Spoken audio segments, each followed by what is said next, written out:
Om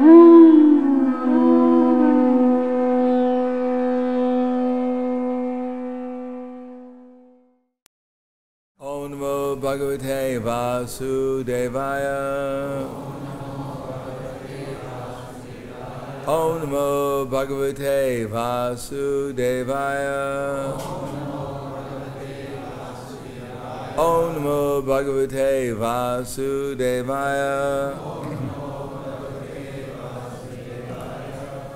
Srimad Bhagavatam, Canto 8, Chapter 16, the Payovrata process of worship, text number 26.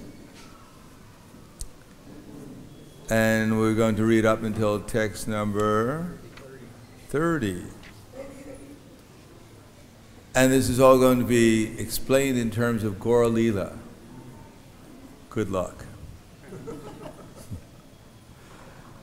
Now, you'll hear the subject matter, and let's see how we can make this in terms of Gaura Lila. If dirt dug up by a boar is available on the day of the dark moon, so please note this, one should smear this dirt on his body and then bathe in the flowing river. While bathing, one should chant the following mantra. There's plenty of boars around here, so there's no problem. I think they're boars, maybe they're pigs. But. O Mother Earth, you were raised by the Supreme Personality of Godhead in the form of a boar because of your desiring to have a place to stay. I pray that you kindly vanquish all the reactions of my sinful life. I offer my respectful obeisances unto you. Thereafter, one should perform his daily spiritual duties and then, with great attention, offer worship to the deity of the Supreme Personality of Godhead and also to the altar, the sun, water, fire, and the spiritual master. Text 29. O Supreme Personality of Godhead, greatest of all, who lives in everyone's heart and in whom everyone lives. O witness of everything, O Vasudeva, supreme and all-pervading person, I offer my respectful obeisances unto you. So now we're on the text 30. Namo Vaktaya Sukshmaya Pradana Purushaya Cha Chatur Vimshad Guna Jaya Jaya Guna Sankyana Hetave Namaha. I offer my respectful obeisances unto you. Avyaktaya, who are never seen by material eyes. Sukshmaya, transcendental. Pradana, Purushaya, the Supreme Person. Cha, also. Chatu Vimshat, 24. Guna Gyaya, the knower of the elements. Guna Sankyana, of the Sankhya Yoga system.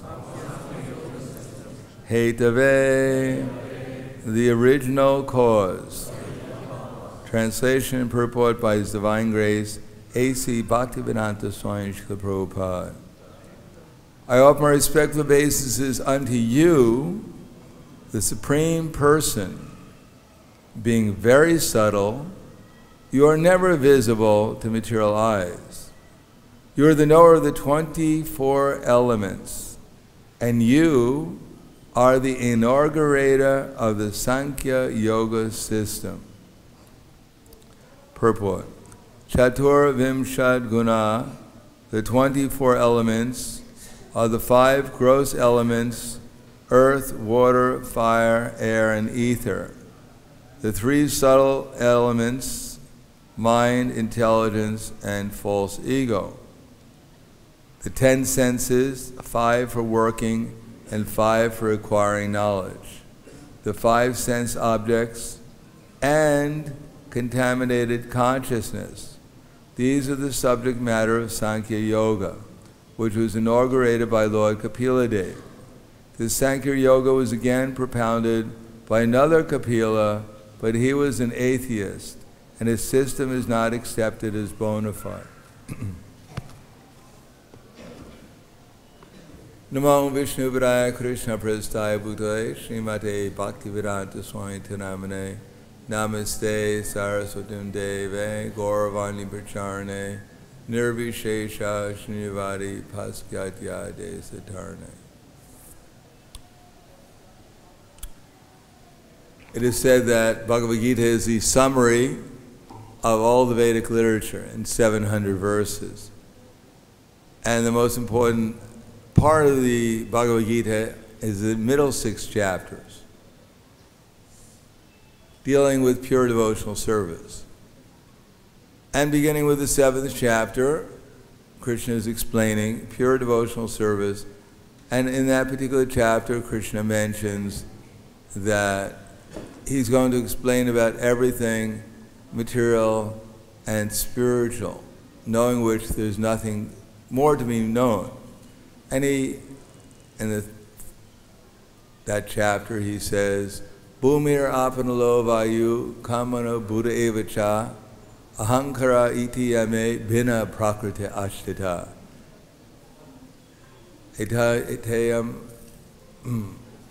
So, earth, water, fire, air, ether, mind, intelligence, and false ego, these comprise the material nature. Etad yoni bhutani sarvaniti padarya aham kritsnasa jagata prabhavas pralayas tata. And all that is material and all that is spiritual know me to be both the source and the source of the annihilation. Matak parataram nanyat kinchit asti dhananjaya mai sarvamitam proktam manigana sutre manigana iva. Know that all things rest on me, just like pearls are strung in a thread. Matak paratram kinchit sutre mana iva. So everything we see is actually Krishna's energy. Beginning with the most subtle, when we say earth, we mean anything that's solid. When we say water, we mean things that, the energy that holds things together. When we say air, we mean things that move things. Fire that transforms things. So these are universal qualities. What is earth here will be somewhat different earth in the heavenly planet. But there is a quality of solidity, there's a quality of liquidity, there's a quality of cohesion, and all these energies throughout the whole universe, they all come from Krishna. Now Krishna didn't just put all these energies here, just like a child sometimes plays with clay or finger painting, and they just throw things together. Nowadays in the West, modern art means they have a monkey and they take paint and they monkeys throw paint against a canvas, and that's called art. And they sell it for thousands of dollars, monkey painting. But that's not how Krishna has arranged the material nature. The material energy has a purpose. Saha jagna prajashvisva puro prota prajapati anena prasavishadvam eshiyo vishta karmadu. Then in the beginning, the Lord of all creatures, Brahma, he sent forth generations of men and demigods, along with sacrificers for Vishnu, and blessed them by saying, be thou happy by this sacrifice, because he'll bestow upon you all desired benedictions. In other words, we're looking at this energies here, and if we see it in relation to Krishna, then we'll see it's actually given to us for sacrifice. Just like a child, little girl, 5 years old, she wants to cook, imitating her parents.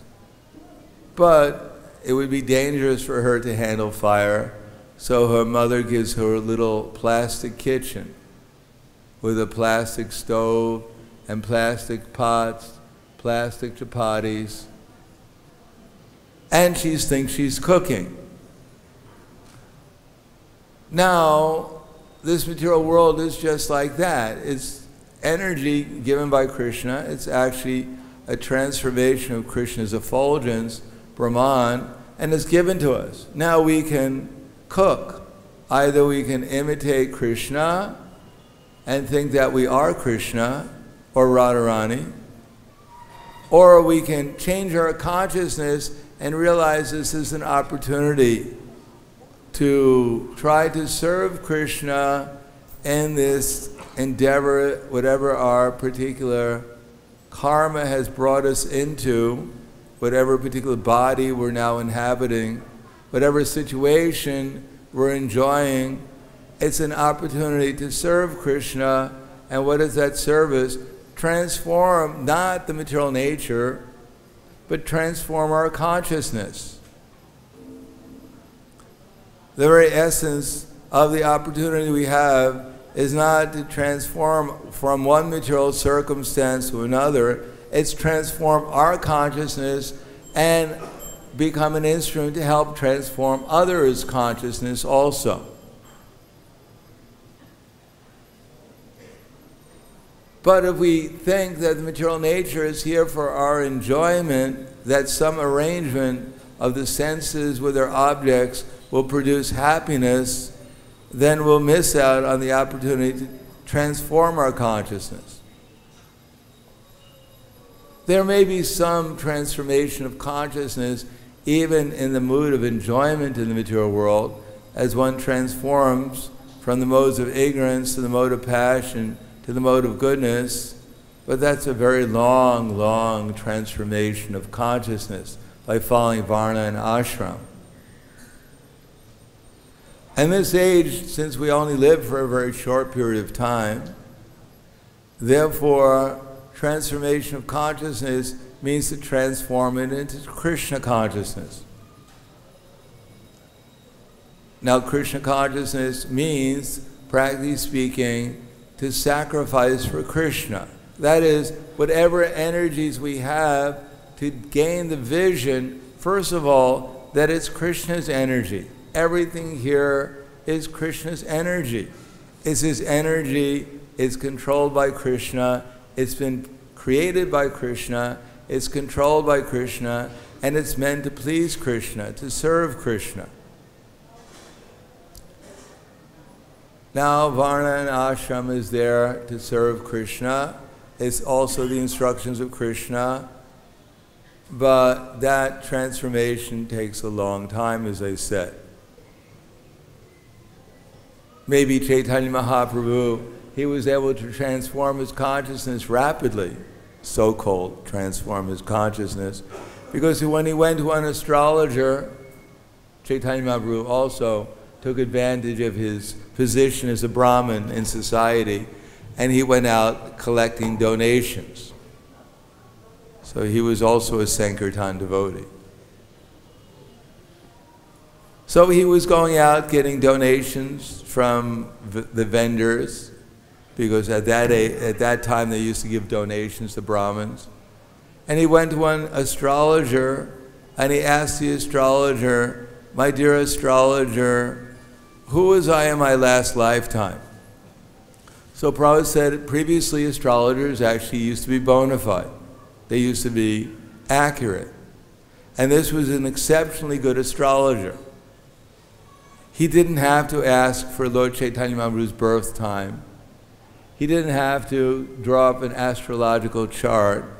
He simply went into meditation. And he was meditating, and suddenly he saw there was a great devastation, and in that devastation there appeared one boar lifting up the earth. Bhumandala. not just this little earth, but the whole Bhumandala. So he looked a little perplexed. He meditated a little more deeply, and then he saw this huge tortoise surrounded by the demigods and the demons, and there was Mandara mountain on his top, and he was enjoying having his itch being scratched, and they were churning this mountain on the back of Lord of Tortoise, and he was getting more confused. Then he saw a half man, half lion killing this huge demon, blood everywhere. And he told Chaitanya Mahaprabhu, he said, it's a bad day. I'm a little bewildered. Maybe I didn't meditate properly today, didn't do my sadhana. Maybe you can come back tomorrow. So Chaitanya Mahaprabhu said, no, think a little harder, think deeper. So he went back thinking, and he saw this man, greenish man with a bow, and he had this monkey by his side, and this beautiful lady, and his brother. And he said, I'm getting an idea. I think you were, maybe you're the Supreme Personality of Godhead. Chaitanya Mahaprabhu said, no, you're not. Think harder. Not accurate.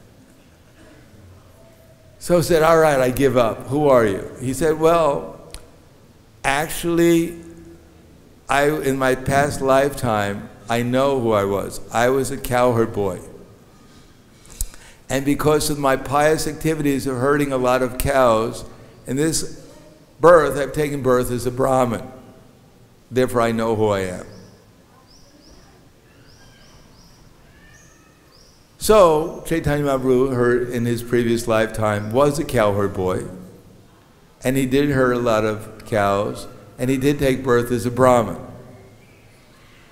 But this is not the process in this age. Not the only process. As Prabhupada writes, etam sushuchitam brahmams tapatraya chikitsitam yat ishvare bhagavati karma brahmani bhavitam. This is from the first canto, 5th chapter, verse 32. Etam suchitam brahmam. It is concluded by those who are some suchitam, completely purified persons, completely cleansed, that if we dovetail our activities in the service of the personality of Godhead, then one will come to the highest stage of consciousness. And that's what we're trying to do, is transform our consciousness to Krishna consciousness. And the process in this age is Sankirtan Yagya. Yagin Sankirtana Prayer Yanti Hi Sumeda Sa. So what is that Sankirtan Yagya? It's to dovetail our propensities and utilize them in the service of Krishna.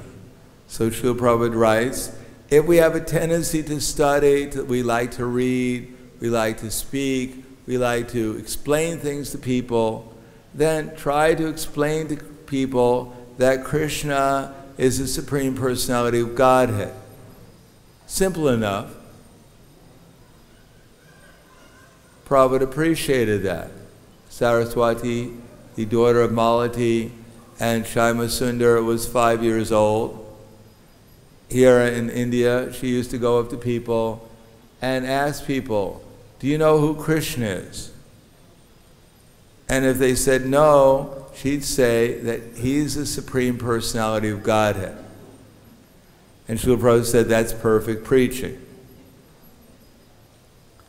One time one man came up to Saraswati and challenged her and said, little girl, why are you chanting Hare Krishna? And Saraswati took her 5-year-old hand and slapped him across the face. And Prabhupada said, this is nishta, fixed. So it doesn't require great learning. It simply requires a conviction that Krishna is the Supreme Personality of Godhead.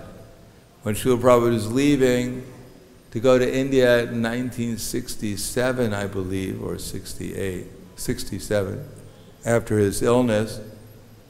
He was giving initiations in Seattle.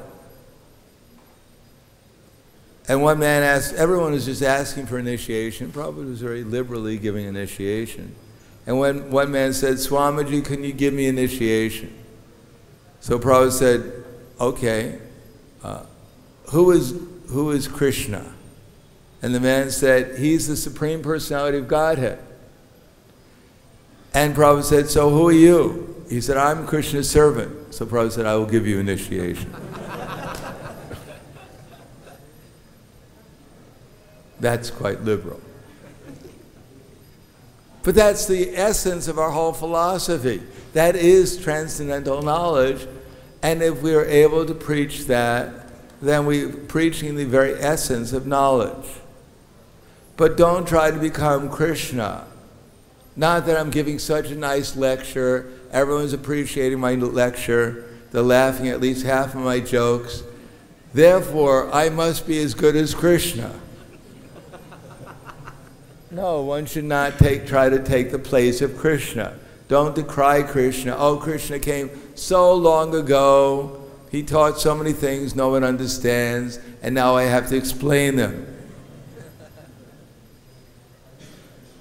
Or Prabhupada said, Srila Prabhupada said so many things that he said, sometimes he said this and sometimes that, and maybe he didn't even understand. So how can we understand what he said?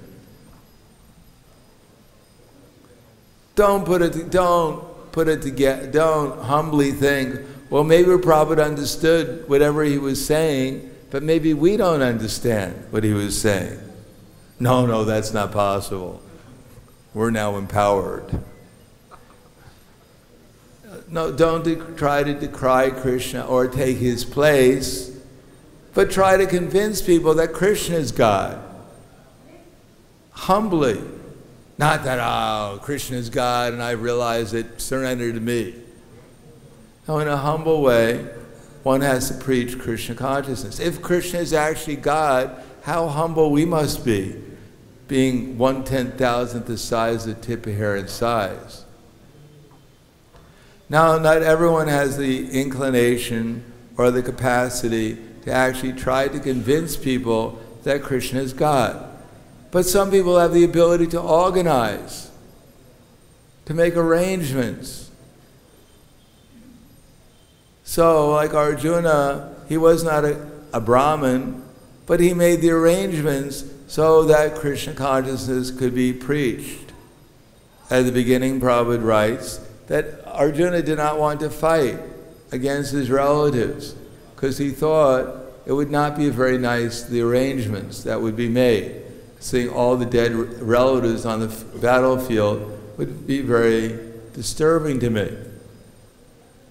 But Krishna wanted Arjuna to fight, make the arrangements so that Yudhisthira Maharaj would become the emperor of the world, and therefore the atmosphere would be there so that Krishna consciousness could be developed. Although Duryodhana had made very nice arrangements for the material welfare of the people in general, but because he was a demon, Krishna consciousness could not be effectively spread.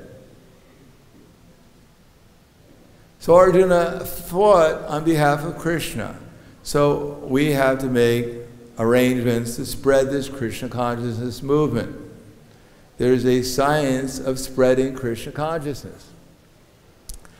And Lord Krishna has explained the same science, and Chaitanya Mahaprabhu has manifested that science, has displayed the science in a practical way. Bring people to hear about Krishna, Manmana, Bhava Mad Bhakta, try to help them become devotees, give them japa beads, chant Hare Krishna, worship the deity. Hear Srimad Bhagavatam, Bhagavad-Gita. Associate with the devotees in loving exchanges and spread Krishna consciousness and make the atmosphere spiritual. This is the teachings of Lord Chaitanya Mahaprabhu, given to us by Srila Rupa Goswami. Same teachings as given by Lord Krishna. Manmana bhava madbhakto madhyaji mam namaskuru mame vaishasi satyam te pratijani priyosi me. And all the way up to idam te na dapaskaya nabhaktaya nakastkana nacha shushu shave vacham nachamam yobasuyati ya idam paramam guyam madbhakteshva badashati bhakti mai param kritva mam e vaishyatya samshayaha. That become Krishna conscious and spread Krishna consciousness, but don't preach to the demons. Don't throw your pearls to swine. Try to find persons who are potentially devotees and try to help them understand the process of devotional service. Same teachings Lord Krishna gave, Chaitanya Mahaprabhu is also given in this age, and Srila Prabhupada is delivering it to us, the same process. And if we become humble, in a humble way, we can present this process to people, but there must be arrangements made for the process to be effective.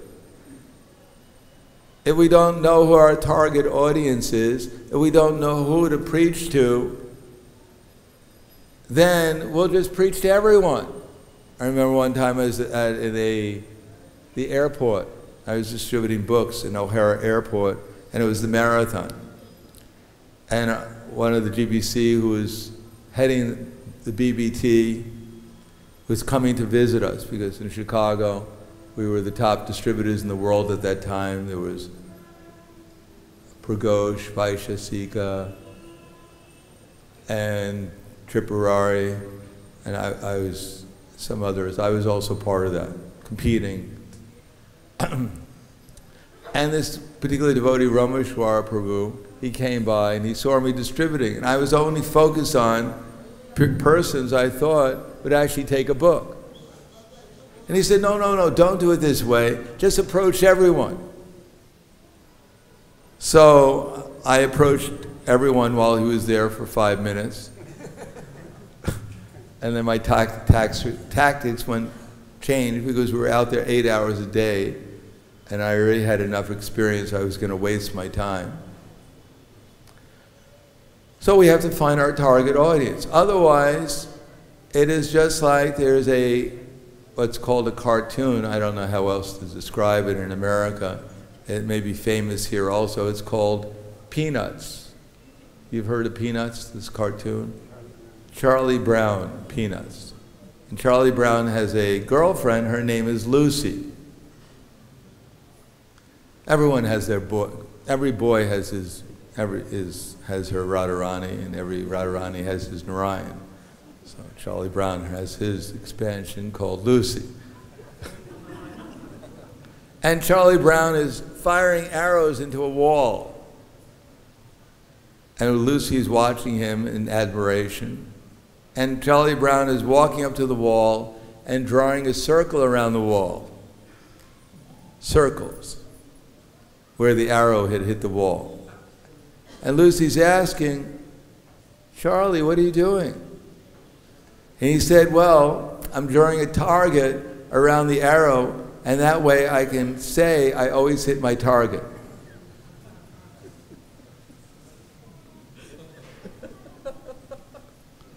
So similarly, we may go out and try to spread Krishna consciousness, but if we don't do it in an organized way, then whatever results we get, and there will be results, just by chanting Hare Krishna, just by distributing prasadam, just by distributing books, some results will come.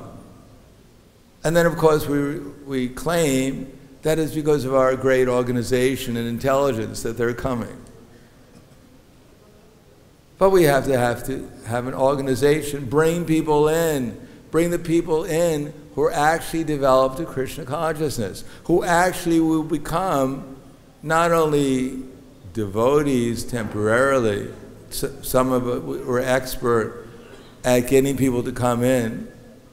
I remember Tamal Krishna Maharaj Prabhupada he came from here in India, and he was doing some preaching. India at that time was very difficult preaching, very difficult organization. I don't know what it's like now, but it was even more difficult back then.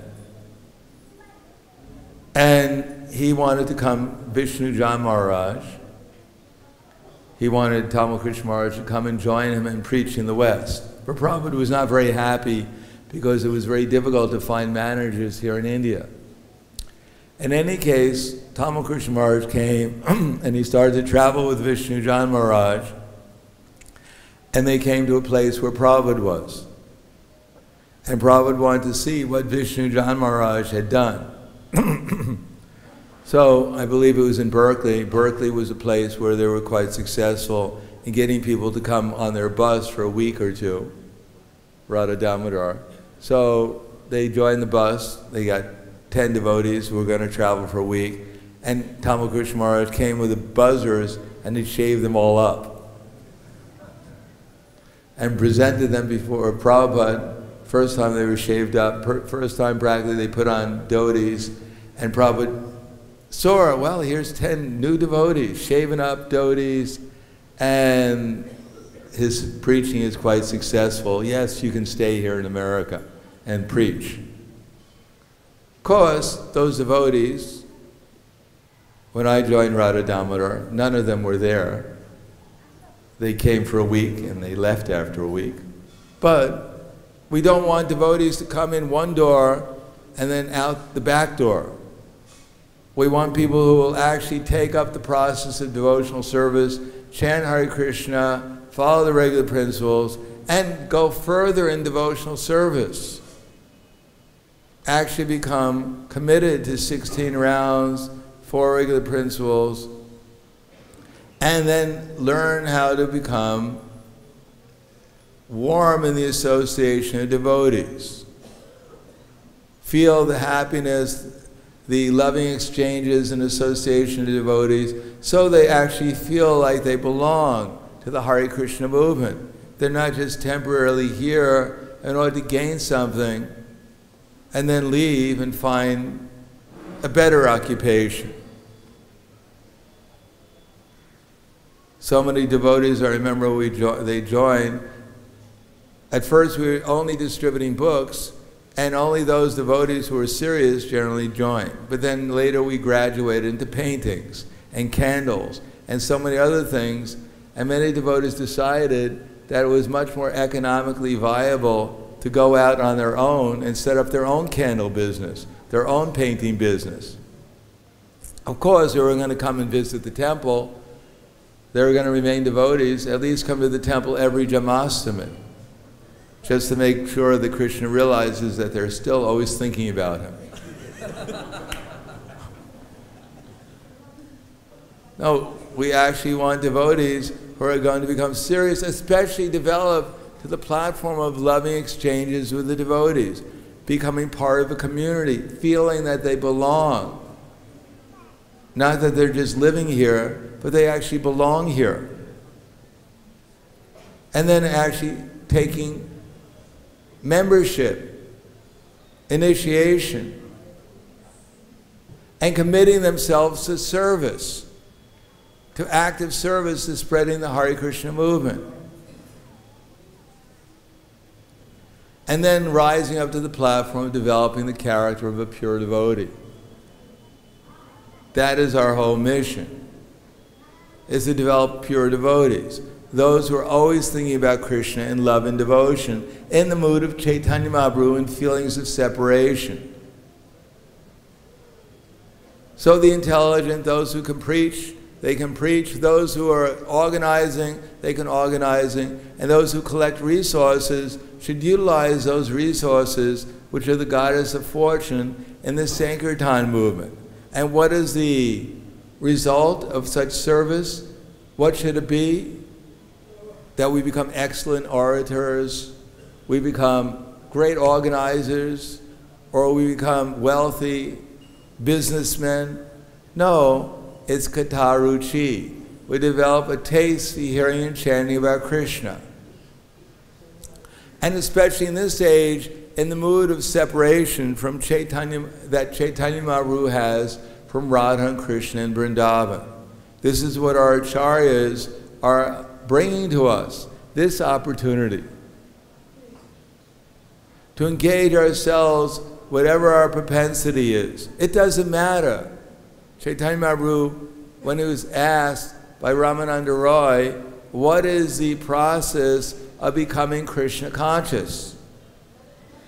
Chaitanya Mahaprabhu said, it is not varnashram in this age. It is not even renunciation. It is not even giving up all different varieties of activities and taking to meditation.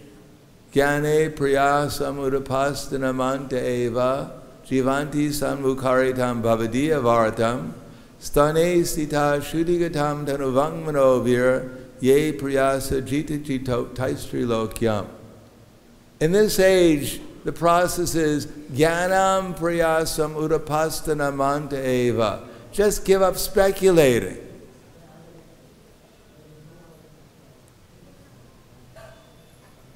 Jnanam priyasa udapasthana eva. Speculating that there's something other. Well, anyhow, our giving up speculation generally means we chant Hare Krishna, Krishna Krishna, Hare Hare, Hare Rama, Rama Rama, Hare Hare. And we try to hear. Try it. Yes, not so easy. To simply chant and hear. Not even trying to remember Krishna's pastimes. That is not exactly speculation, but it's not even recommended. As I mentioned, I wrote to Srila Prabhupada one time, and I asked Srila Prabhupada, is it all right if I remember Krishna's pastimes when I'm chanting japa? And of course I expected Prabhupada to write me back a letter, oh, you're such a great devotee, I'm so happy I have a disciple who's remembering Krishna's pastimes. But instead Prabhupada wrote back, said, no, don't try to remember Krishna's pastimes when we're chanting Hare Krishna. Simply chant and listen.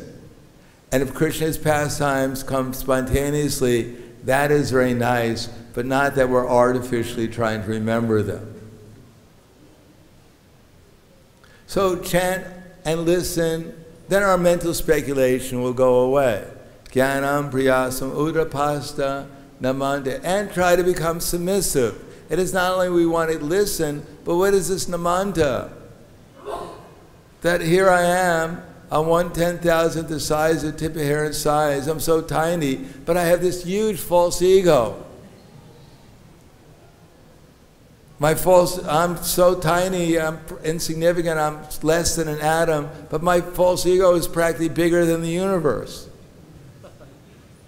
So try to become humble. Namanta eva. And how to do it? Jivanti sammukaritam bhavadiya vartam. Hear from those who are actually self-realized.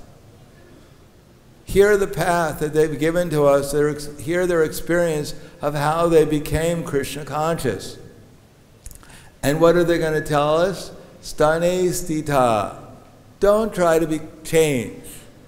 Everyone is trying to change. They're trying to change to such a degree. First people were just changing their occupation, then they were changing their family. People get married, third marriage.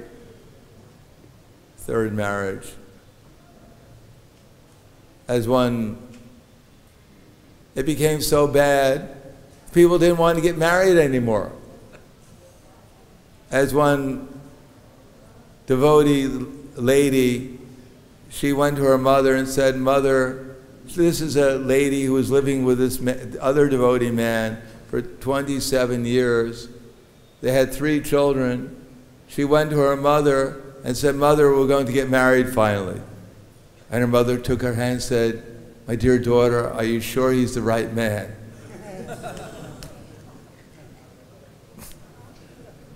So people are changing their marriages so frequent. Now they don't even like their sex. Someone becomes a man, he becomes a woman becomes a man. They don't like them, they become in between, and they try everything. Everything is changing, Kali Yuga.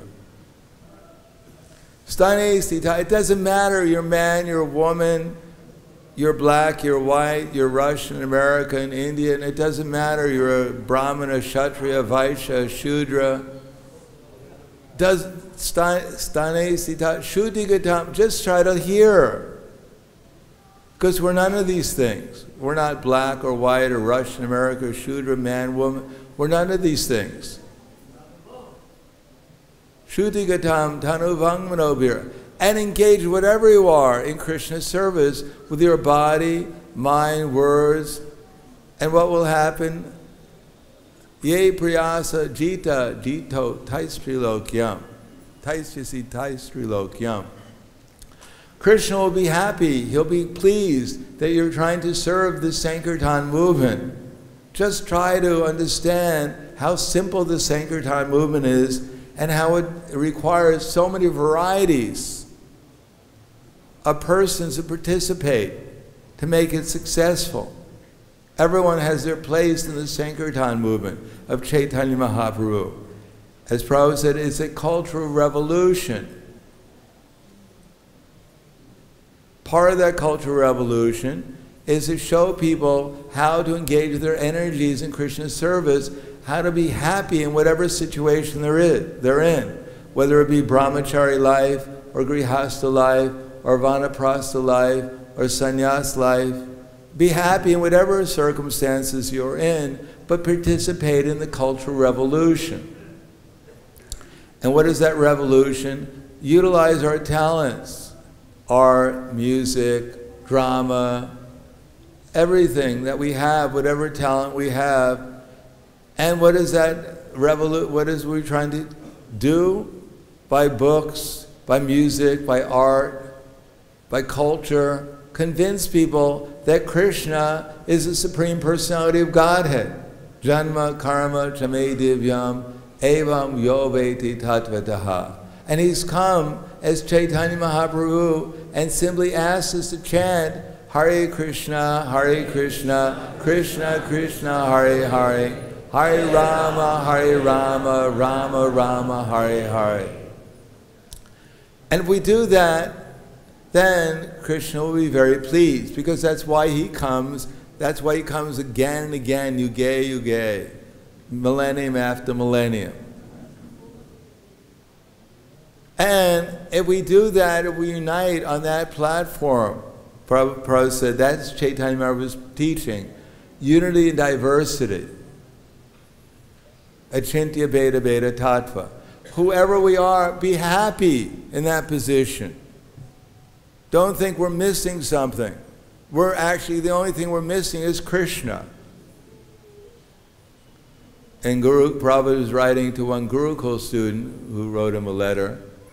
And the Gurukul student sent Prabhupada, from Dallas actually, it was some additions. And Prabhupada wrote back, very nice, you're learning very nicely. That now you have one, you know that 1 + 1 is equal to 2, and 2 + 3 is 5. So that's, you're learning very nicely. But learn this math, that Krishna, just like 1 + 1 is equal to 2, so Krishna plus anything is equal to Vrindavan. So if you always chant Hare Krishna, then you'll always be in Vrindavan. So please learn that math. So our process is very simple. Convince people that Krishna is the Supreme Personality of Godhead, and if they can serve him in this age, simply by chanting Hare Krishna and trying to spread the Hare Krishna movement, by utilizing whatever talent we have. We don't have to change to anything else. We just have to utilize whatever we have. Then if our movement is united on that, everyone is living happily and peacefully, doing whatever service they can render, then we have something to offer to other movements. Not that, please join our movement, we're fighting very nicely. Most of our members, they've left because they got knocked out or whatever. So we need some more people to come. So please come to our movement. we can knock you out also. No, we show harmony, peacefulness, happiness in doing whatever service we can do for Krishna, and the ecstasy, just like we were hearing from Shruti Kirti Prabhu. What spread the Hare Krishna movement is Prabhupada's ecstasy, deep meditation upon Krishna in his name, form, quality, and pastimes.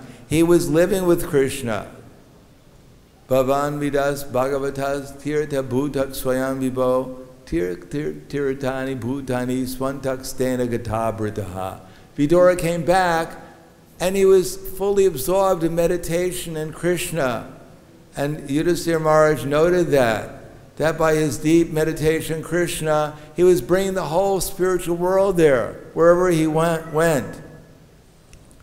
And by the mercy of Chaitanya Mahaprabhu and his direct associates in disciple succession, if we meditate upon the mercy given to us, we serve the mercy of the Sankirtan movement, the highest mercy of Audarya, compassion, and try to become Krishna conscious, and whoever we meet, help them become Krishna conscious by learning the science of Krishna consciousness and engaging our energies in Krishna's service. Then the result is that we'll also become touchstones. We'll also receive the same mercy of feelings of separation from Krishna and his associates in Vrindavan, and wherever we will go, we'll turn that place into Vrindavan. That will attract people to join the Hare Krishna movement. That will keep our movement together, the loving exchanges between Krishna and his associates. Then we can attract everyone. We can attract the members of the Gaudiya Math. We just don't agree with them on everything, but we agree that Krishna is God. Similarly, other religious movements convince them that Krishna is the Supreme Personality of Godhead. That's all we have to do. The rituals, the externals, that's not so essential. The essential thing is Krishna is God. Let everyone unite in that movement, and that will actually change the world.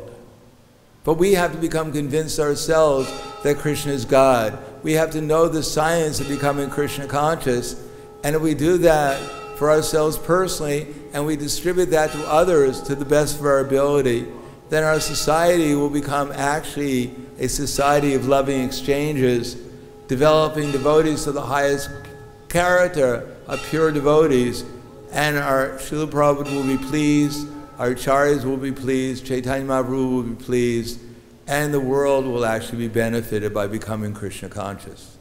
Thank you. Hare Krishna.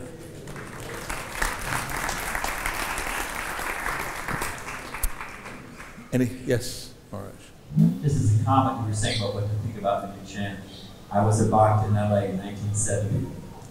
A man asked Prabhupada, when I chant, I see lights, I hear bells. Prabhupada said, keep chanting, it'll go away. So my question was, you said, we have to be selective on who we're going to preach to, focus. I'm all for organization, no doubt about it.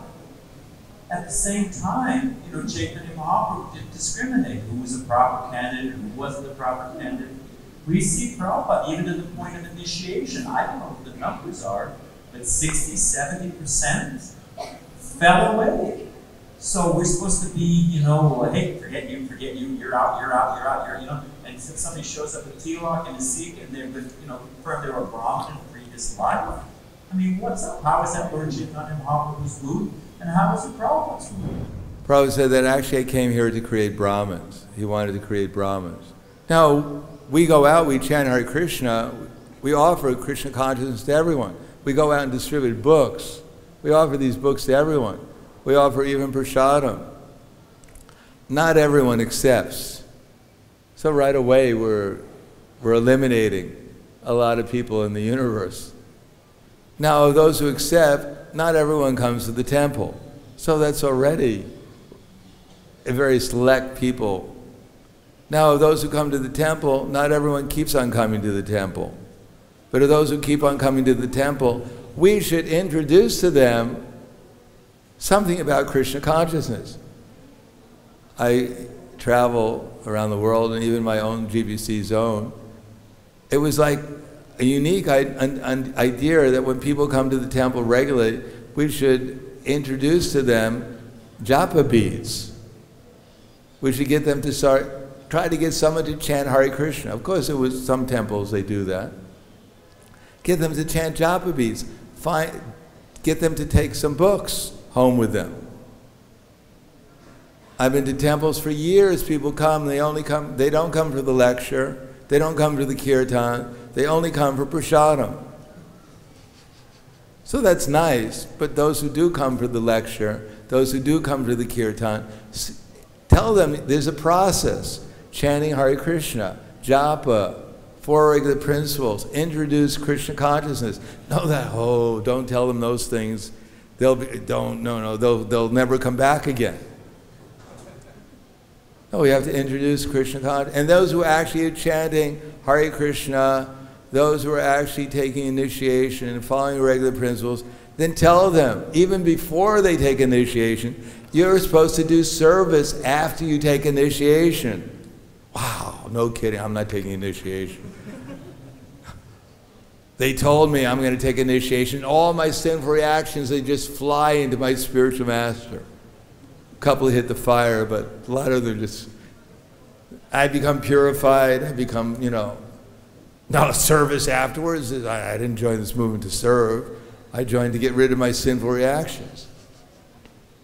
No, there's service, there's life after initiation. There's devotional life after initiation. And what is all the service meant for? Work. As it says that Mary had a little lamb. It would have become a sheep, but joined the local temple and died from lack of sleep.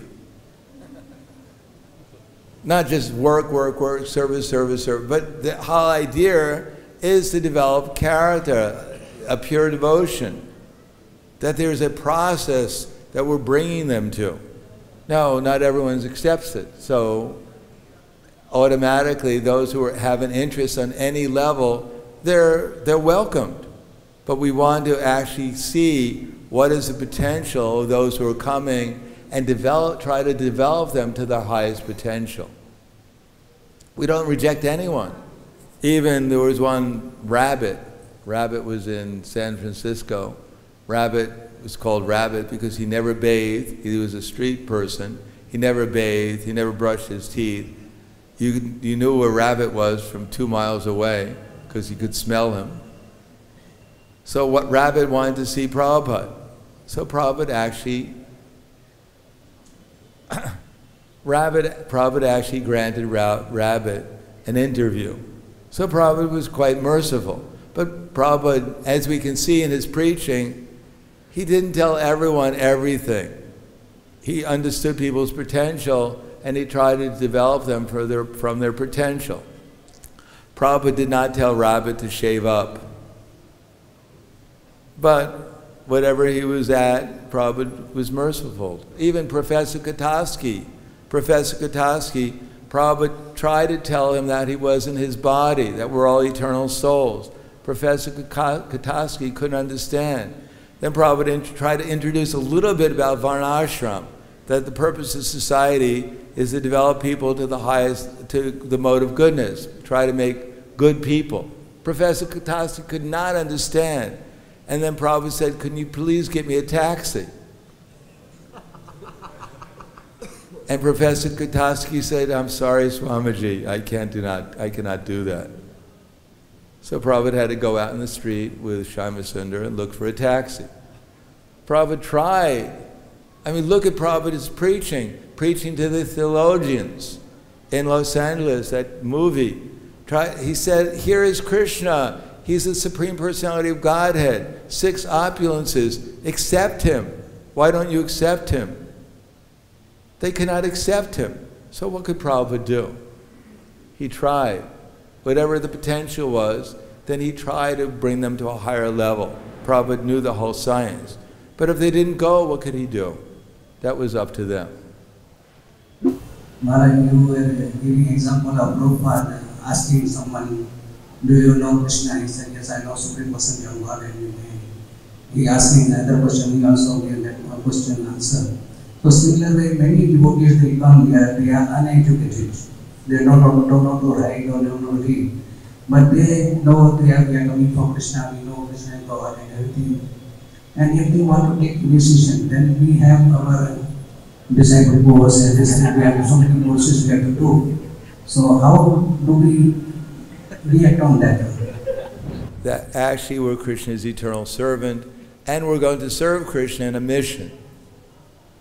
That when we take initiation, we're taking initiation as Krishna Das, as Dasa Dasa Anudasa. That's the purpose of the course. That we're not only we're not only becoming a servant of our Diksha Guru, but we're becoming servant of the whole society appropriately. All the authorities within society, including anyone who's higher than us, more advanced than us in some way, we should learn from them. So the disciple course is to teach us what it actually means to become Krishna Das. We may know theoretically that Krishna is God, so that's good, but initiation is meant to bring us to the second level, where we find out that God has his representatives, and there is more than one of them. So that's why we have our disciple course. Person is uneducated, so how he can study those things? Well, you can learn, he can hear the disciple course is spoken, so you listen. And if you can't listen, then what to do? Okay, thank you very much. Grantaraj Srimad Bhagavatam ki jai, Srila Prabhupada ki jai, Gaur Premanande.